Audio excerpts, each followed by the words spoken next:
Bueno, Cacho, vos empezaste a militar, ¿no? En la década del 70, en tu juventud. Venías de una familia peronista, ¿no? De la resistencia peronista y como la mayoría de los jóvenes estuviste militando ahí en el peronismo al principio, ¿no? Pero después te alejaste del peronismo en ese momento, ¿no?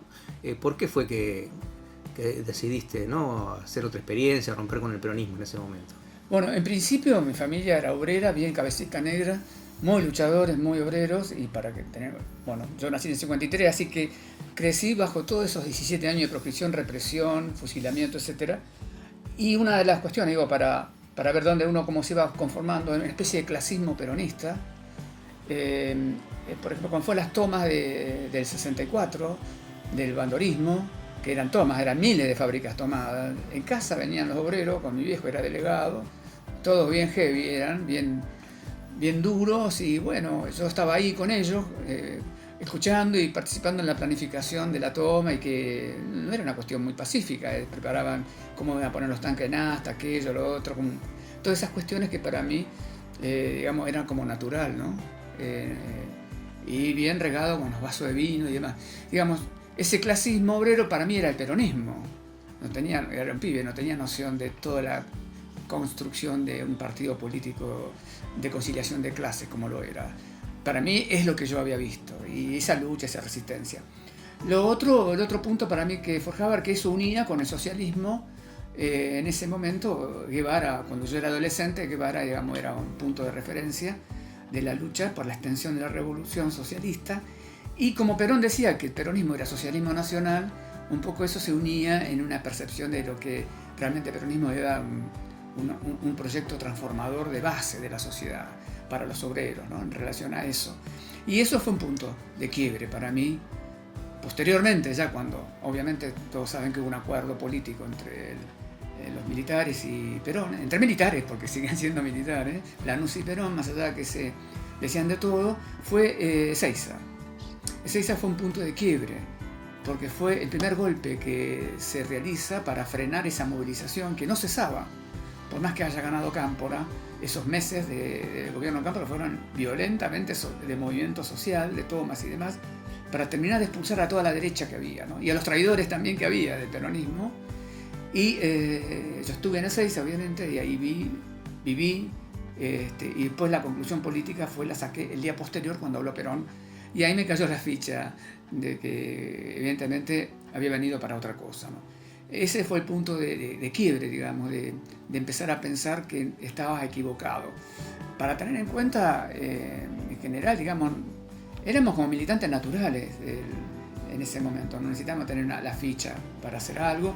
Estuve en Ezeiza cuando él vino la primera vez, muy heavy fue eso, el 17 de noviembre, y después todo ese verano que fue de mucha militancia electoral y demás. Y ahí, bueno, estaba muy seguro. Después lo de Mayo, cuando asumió Cámpora, fue terrible, la Plaza de Mayo, luego fue el Levotazo. Es como que todo iba en ascenso, evidentemente eso iba en ascenso, y el acuerdo era para frenar eso. Ahí me di cuenta cuando Perón nos caga pedo el otro día y nos trata de infiltrado prácticamente. Y ahí, digamos, para ubicarlo históricamente, ese segundo momento, el primer momento fue la masacre de Trelew, porque en general se considera que el cordobazo es un cordobazo. En realidad fueron 3 años de insurrecciones o de insurgencias obrera y popular que abarcó del 69 al 72, digamos. De modo que uno lo ve en la distancia. Fue muy grave, fue la masacre de Ezeiza, fue el primer golpe, un golpe palaciego que hace que evidentemente Perón empiece a rectificar el rumbo de ese socialismo nacional, ya no lo era. Ahí empieza, digamos, un primer proceso de ruptura. Y después te conociste a la izquierda, ¿no? ¿Y cómo fue que conociste al PST, al Partido Yo no conocía mucho de izquierda, sí conocía la izquierda del Partido Comunista, y evidentemente dentro del arsenal cultural del peronismo, de lucha y resistencia, el PC eran los traidores. Obviamente tiene una historia, ¿no? No vamos a entrar ahora, no tenemos mucho tiempo para hablar del rol del PC en Argentina, en el 45 y demás, en el 55 también. Así que para mí la izquierda estaba como a la derecha. No conocía el socialismo, porque había mucho trabajo práctico en la escuela y me gustó. Y como Perón decía que el socialismo nacional, digamos, unimos, y era muy sencillo tener como esa percepción. Y la izquierda la fui conociendo, digamos, en el 73, te contaba una anécdota recién que yo tenía también charla con el PRT y fui a una actividad electoral y demás y se encontraron este militante del PRT con otro militante que también había sido del PRT, pero el PRT de la verdad, ahora era el PCT, y lo que vi ahí fue una terrible debate, terrible discusión, con lo cual ahí me quedé impactado con esa izquierda que yo no conocía mucho. Conocía más bien la cuestión de la lucha armada, pero no conocía al morenismo, para decirlo de una manera más sencilla. Y luego, pasado el tiempo, porque fue una transición, porque digamos, la transición es claramente las movilizaciones que se le hacía Perón acá en la Quinta de Olivos, diciendo que pasa general que está lleno de gorila el gobierno popular. Yo también estuve en todas esas movilizaciones. Voté por la izquierda, es decir, voté a Perón, pero a través del FIP, ¿no? Que era un poco de Abelardo Ramos, del Frente Abelardo Izquierda Ramos Popular. era un poco los que estábamos un poquito enojados con la postura de Perón. Digamos, fue un proceso, y en el 74, en enero, antes de ir a la colimba, en enero hubo un gran conflicto del Carlo, la automotriz, donde estaba Pasa, ¿no? Y entre otros Carbonato, además. Y ahí conocí, digamos, en ese conflicto conocí el PCT que estaba en esa lucha, entre otras corrientes de izquierda. Y bueno, fue sorprendente para mí ver ese izquierda obrera, para decirlo de una manera, clasista diríamos ahora, ¿no? Y fue uniendo en mí lo que yo traía de casa, que era ese clasismo natural peronista, de criarme en un hogar obrero de lucha, que en este caso era el peronismo de base, digamos, y de la resistencia, ¿no? Y después conociste otros compañeros bueno, que eran compañeros de estudio, ¿no? Pasó el tiempo, claro. El tiempo pasa. Estuve en la colimba. Yo seguía todavía con el tema del PRT, porque hay un punto que, digamos, en nosotros era muy fuerte la cuestión de la lucha armada, que ese era el camino, ¿no? Para la revolución, para la transformación. Por lo tanto, seguí la experiencia con el PRT en la colimba, con otros cuadros que se me fueron acercando y demás, que toda esa cuestión. Y ahí hice una experiencia que no terminó bien porque terminé en Cana, y casi termino en Cana mal. Pero bueno, de ahí salí con esa cuestión ya, digamos, con una experiencia de hecho. Ahí ya en la colimba y con mi experiencia de haber sido detenido, vi el trastornismo de Estado bien a la cara, ya entendí lo que estaba pasando, y era el 74, ¿no? Tipo la AAA actuando junto con los milicos en la represión de un gobierno popular, ¿no? Bueno, en el 74 lo viví de afuera, pero viví la ruptura del 1 de mayo, cuando Perón echa a la juventud peronista y a los montoneros en especial, y luego, bueno, la muerte de Perón y ya el gobierno de Isabel, y todo ese año de la AAA. Cuando a mí me hacen interrogatorio, uno de los que me hacen interrogatorio se presenta como representante de Bienestar Social, digamos. Actuaban junto con los generales y los milicos de aviación en donde yo estaba, la aeronáutica. Así que, digamos, ya salí, digamos, de hecho, con una práctica de haber vivido y visto muchas cosas y no leído tanto también, ¿no? Eso es.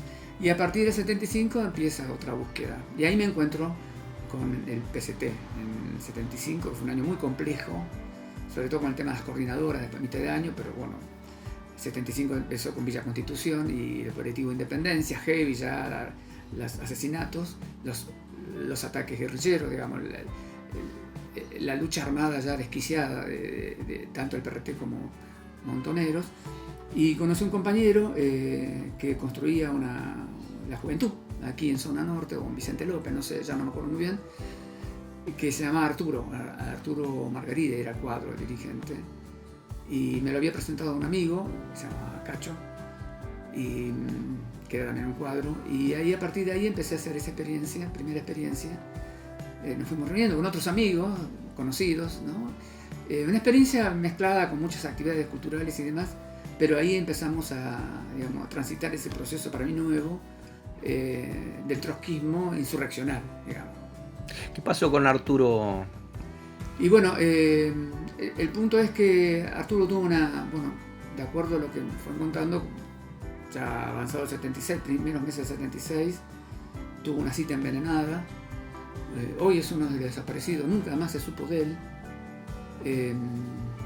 Y bueno, hoy forma parte de lo que es el mural de Vicente López, de los desaparecidos, de aquí, de nuestro distrito, y fue un impacto, al menos para mí.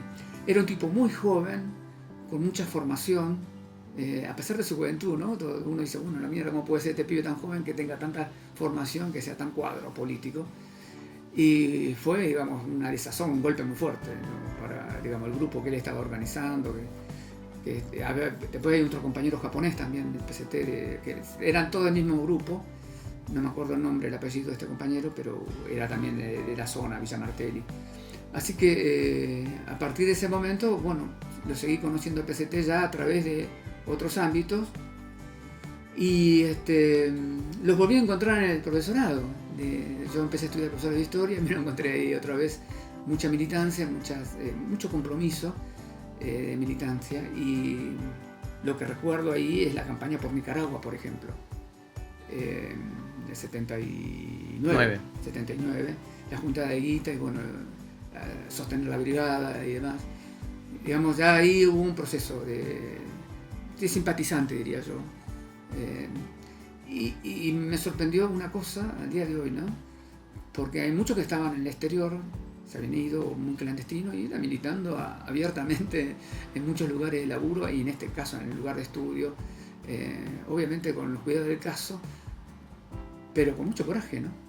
Eso es lo que yo en el tiempo veo, el coraje que tenían estos pibes para estar militando. Yo fui a un lugar donde no hubiera nadie para un poco pasar desapercibido, porque evidentemente con mi historial, que ya lo tenía, me cuidaba mucho y bueno, no estaba seguro, porque ya una de las cuestiones que se dan es que por cada atentado que hacía las organizaciones guerrilleras había una venganza indiscriminada, ¿no? De los grupos militares.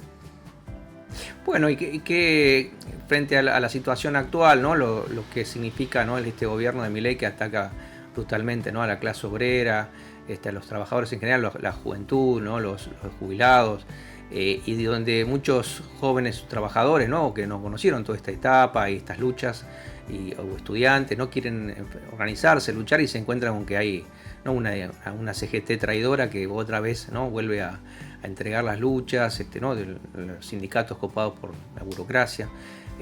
Bueno, y un peronismo que se presenta como alternativa, pero ya gobernó y siguió sí, yo creo que le toca una tarea inmensa a las nuevas generaciones y a los que quieren realmente cambiar esto, organizaciones políticas, sindicales, sociales, porque hay un problema que ahora está cayendo en la ficha, y yo creo que va a ser un proceso de aclimatación que como nunca se está viendo en este momento, que terminó ya el periodo de que empezó con el argentinazo y las posibilidades de gobiernos reformistas o posibilistas que puedan conseguir conquistas o derechos o reconquistar cosas dentro del sistema capitalista. Lo que está mostrando el capitalismo es que hay una contradicción estructural totalmente aguda, de que no hay posibilidad de conseguir mejoras de vida, mejoras sociales, nuevos derechos, reconquistar viejos derechos dentro del marco de la tasa de ganancia y de la expoliación que hoy necesita el sistema del capitalismo en general, imperial, de las grandes corporaciones, etc. No hay posibilidades, y eso creo que es momento de sorpresa, que ya comienza a cambiarse por el momento que hay que hacer cosas para enfrentarlo, y luego verá el momento de cómo un programa y una alternativa, una herramienta para derrotarlo. Ese proceso va más lento de la realidad del ataque que hay hoy del sistema capitalista de conjunto hacia las poblaciones, ¿no? Poblaciones trabajadoras, jubilados, enfermos, mujeres, discapacitados, poblaciones de otros países como lo de Gaza, Palestina, Irán, África. Entonces es un momento crucial, no solo para Argentina, sino es un sistema, una cuestión general en el mundo, y es de ese proceso y de ese enfrentamiento, de esas experiencias que se están haciendo de lucha y enfrentamiento, incluso de asumirlas, tendrá que surgir lo nuevo. Primero hacer la experiencia con los dirigentes, que está claro lo que son. Seguramente en Argentina va a haber otras discusiones políticas para el mal menor y hacer, digamos, la gran unión patriótica, lo menos malo para sacar a Milei, que es lo peor que pueda haber, pero ese margen ya se ha acordado mucho, y es evidente que se está planteando en los hechos de la realidad mundial y local y latinoamericana, en los hechos, las demandas que están surgiendo desde abajo y de la lucha, está surgiendo un programa alternativo que hoy no tiene quien le dé forma, y hoy no tiene un partido que le plantee una directriz de poder. Electoralmente sí puede ser, pero todavía del electoral a los hechos concretos hay un trecho largo, pero que se vaya acortando a medida que se haga la experiencia de la lucha y la acción independiente en las calles. Y eso es el momento que se nos viene. Bueno, muchas gracias, Cacho. De nada.